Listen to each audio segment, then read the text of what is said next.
Hey, could I talk to you in the garage for a second? So, something's been going on and you really need to know. You've probably been hearing a lot about these two things, right? We've got the bipartisan infrastructure bill, which is barely bipartisan, but we'll get to that. And then you've got the reconciliation bill.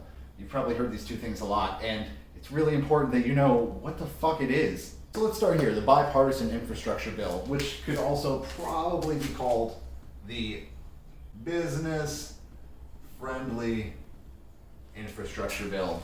Why is it business-friendly?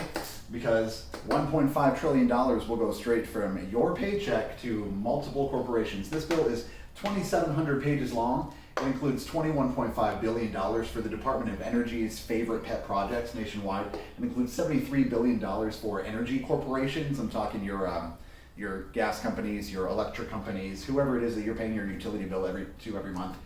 We've got $6 billion for financially failed nuclear plants and all sorts of other pork. And the best part is it doesn't end until 2026 or until all the funds are used, which if the CARES Act is any indication, it'll last until 2026. And when 2026 comes around, keep this in mind because I guarantee you'll start hearing corporate Democrats and all of the Republicans begging for an extension because they love that sweet, sweet corporate welfare. Let's move on to the reconciliation bill. $3.5 trillion. And what does it get spent on? It gets spent on you. I mean, assuming you work for a living. Because it includes universal preschool for 3 and 4-year-olds. It includes 2 years of free community college, national paid medical and family leave programs. It includes an extension of child and earned income tax credits. It adds dental, hearing, and vision to Medicare. It reduces drug prices through negotiation by allowing Medicare to negotiate with Big Pharma. It ends specific capital gains tax loopholes and breaks for the wealthy, making wealthy people pay more than they currently do, like they should. Caps on childcare costs at 7%. If you have a child and you work for a living, you'll be able to send them to preschool for free. Nothing out of pocket if they're 3 and 4 years old. And after that, your childcare costs for any after-school activities will be capped at 7% of your income. It increases Pell Grants for new students. It caps your Affordable Care Act medical payments at 8.5% of your income. So whatever you're paying for your health insurance right now through the ACA, it'll likely go down because it'll be capped at 8.5% of your income. It modernizes VA hospitals and literally hundreds of other things. These two bills could not be more different. This one gives all of your money to big companies and is supported by corporate Democrats. This one uses your money to pay for your needs and is supported by progressives, okay? These are two very distinct things, and it's important we keep that in mind when we talk about the procedure that's playing out right now. When this thing got started, remember, Bernie Sanders wanted the reconciliation bill to be $6.5 trillion so that it could include things like student loan forgiveness for specific parts of the population, for free 4-year college, a number of other initiatives. So we started up here, $6.5 trillion, made an agreement that both the corporate bill and the progressive bill would move together, and continued to negotiate the reconciliation bill down to $3.5 trillion. Now, corporate Democrats are refusing to back it under any circumstances, and you're starting to see a narrative shift in the corporate-owned media. For a while now, they've been talking about the reconciliation bill as if it were a good thing, as if it were necessary for the working class, as it is. But now you're starting to see a narrative shift. On CNN in particular, 2 days ago, they had multiple segments in which they referred to progressives as tanking the Biden agenda. Look at the Chiron. Breaking news. Progressive Dems dig in, threaten to tank Biden agenda. You know what else is part of the Biden agenda? The reconciliation bill.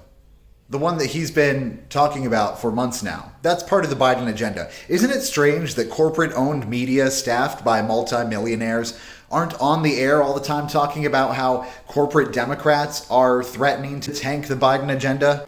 Progressives aren't tanking the Biden agenda. Progressives are sticking to the agreement they made. $3.5 trillion, and both bills move at the same time. Corporate Democrats like Joe Manchin, Kristen Sinema, and others who I'm about to indicate are the problem here. They agreed to do these things, and now that it's time to vote, they're refusing to vote. And what is the main reason that corporate Democrats keep giving us as to why they won't vote for the bill that's meant to help you? They say it's the cost. It's all those big time money dollar signs, right? $3.5 trillion. That's a fuck ton of money until you do the math, because it's over 10 years, which makes that $350 billion a year, right? Still sounds like kind of a lot, right? Until you do more math. The $1.5 trillion infrastructure bill that's great for corporations but kind of shitty for us, that $1.5 trillion is due to be spent through 2026, which is 4 years. $1.5 trillion over 4 years. That's $375 billion a year, strictly for corporations. Which one's more expensive?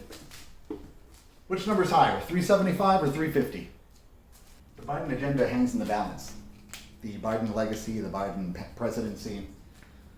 These two bills, the infrastructure bill and the reconciliation bill, they are the Biden agenda.